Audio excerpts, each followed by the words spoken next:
Welcome Kokodians, my name is Andy and I have the pleasure of being your event manager. I just want to go over a few details for you in preparation for the event. Let's start off with pre-registration. This is the opportunity where you can collect your race packs before the event day. What you need to do is have a look in your team handbook or look out for the emails from our marketing department. This will give you times, days and locations that you can pick up the race bibs. This will also give you the opportunity to be able to select a time slot suitable to you to be able to pick these up. So please look out for that. Let's talk about the course. We try to make sure that the course doesn't change too much for each and every year. However, we are guided by Parks and Wildlife and obviously the environment. So there can be some slight changes, or we may have had a look at seeing how we can slightly improve the course for you. So please make sure that you have downloaded the maps from our website. And of course, with the conditions of the course, you know, we can never tell what it's actually going to be like out there. So please be mindful and walk accordingly to the conditions that you find yourself in. And the other important part there is obviously make sure that you have all the selected items that we recommend to you as part of your pack that you should be carrying with you. This includes obviously walking poles, etc. They obviously are there to help you. To make life easy for you, the Kokoda staff and the volunteers obviously go out prior to the event and Trackmark. And what we try to do is obviously make this as easy as possible for you to follow.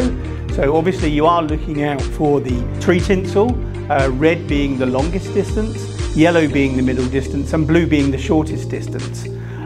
These will be placed every 50 to 100 meters or line of sight. This is obviously very important for you to follow, so just don't follow the pack that's in front of you, just in case they're walking a different distance. If you haven't seen the colour that you're supposed to be following, please stop, backtrack on yourselves until you actually find the colour that you are supposed to be following. Because obviously the trails do divert off depending on which course you are following. We also have out there directional signs. These will be the arrows and these will be placed at major intersections. They will be placed a metre beyond the junction that you need to head up. So please look out for these, and if you do happen to see any that have fallen over, please just pick them back up so you're assisting the participants are yet to come. Going back to the race bibs, now inside the race bib is a timing chip. Now this is very important that the race bib is seen at all times and needs to be on your chest or stomach. Please do not cover with jackets, please do not put it on your backpack, it must be on your chest or stomach. The bib needs to activate when you pass through the timing gate. If it does not activate, we believe you have not quite passed that checkpoint. So we will be starting to be worried about where you are. The other important thing is that when you do pass through the timing gate, that you actually pass through as a team. Our checkpoint captains will not allow you to pass unless you are all together. So please make sure you stay together. The other app that we ask you to download is the Emergency Plus app. Now this is very important because this is not only just for your health and safety, it also helps us with extracting if that's what we need to do.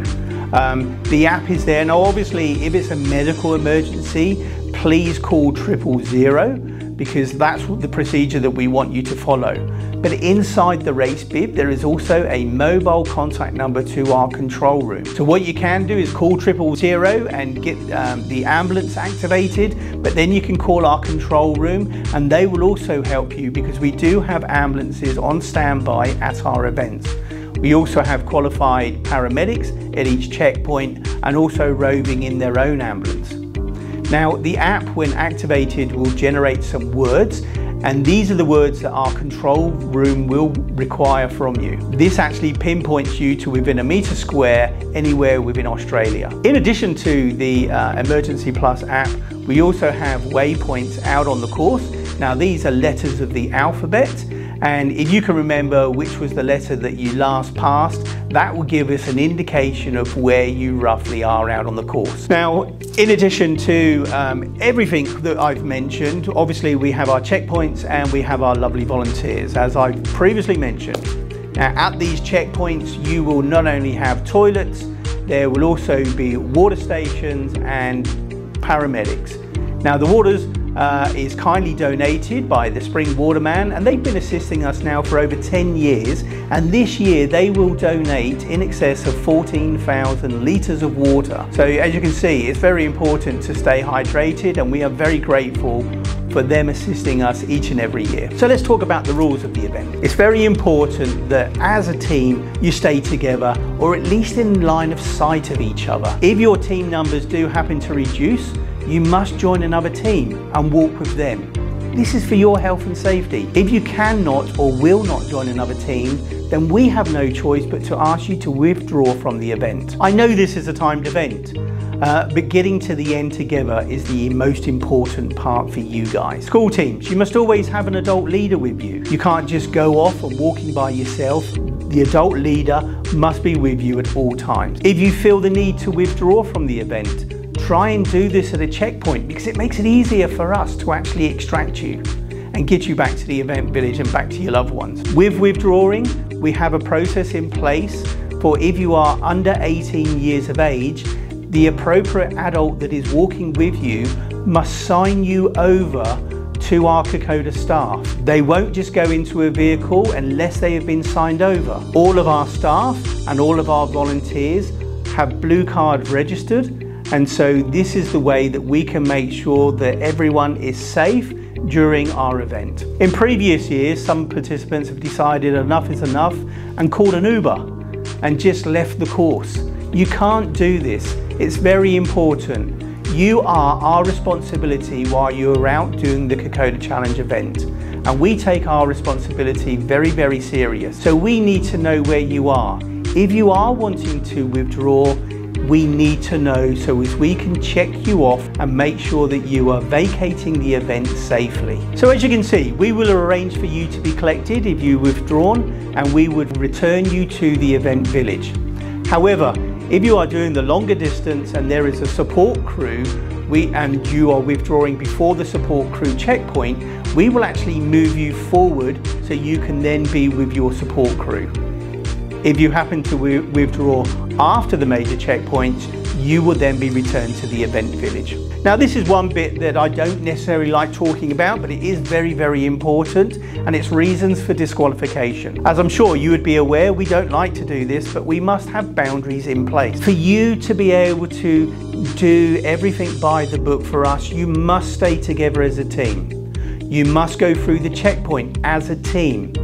If you arrive at a checkpoint and you are not together as a team, our checkpoint captains make a note of your race bib number, and the information is passed on to me.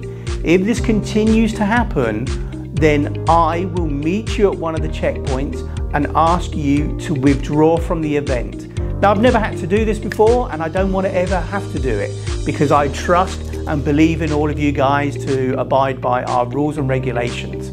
So please keep on doing, the right thing. Support crews.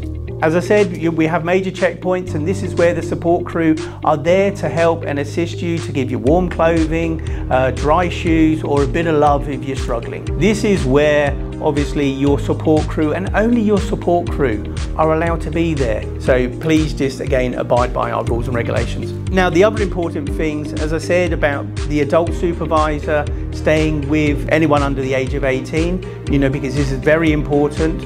We had one year where a team was walking and they came across a school kid who was on the side of the road who didn't want to continue, and the team had moved on. Guys, we can't do that. We've got to stay together, we've got to watch out for each other. If a teammate happens to be struggling, it's your job to encourage them to continue. This is all part of the Kokoda Spirit and the belief that we follow, about encouraging people to keep going. Remember, the Kokoda Spirit is all about courage, endurance, mateship and sacrifice, and we believe in this, and these are the points that you should be taking with you while you're out walking. As an organisation, we are an environmentally friendly organisation. Our events are always set out on trails and marked trails, so please don't deviate off them. The only time that you should be leaving the trail is if you happen to get caught short and you need to do your business, and so with that, make sure you dig a hole and cover it up, because again, we just want to make sure that we are being environmentally friendly. Don't walk and trample over plants, don't pick plants, don't swing on branches. You know, let's be respectful while we're out there. The other important thing to mention, and I guess this is predominantly aimed at a lot of the school kids that take on our events, etc. We don't mind you listening to music, but just be mindful that there's a lot of competitors out there who are walking, who possibly may enjoy the peace and quiet and don't want to listen to the style or type of music that you are listening to. Again, let's just be mindful. So to summarize, the Kokoda Challenge links itself to the Kokoda values. Courage to step out of your comfort zone and stand up for what's important. Endurance to stay the journey and never give up. Mateship to act with integrity and embrace diversity and have each other's back. Sacrifice to serve a cause greater than themselves. And our mission to change lives through the spirit of Kokoda. Good luck, enjoy the event, and I'll see you there.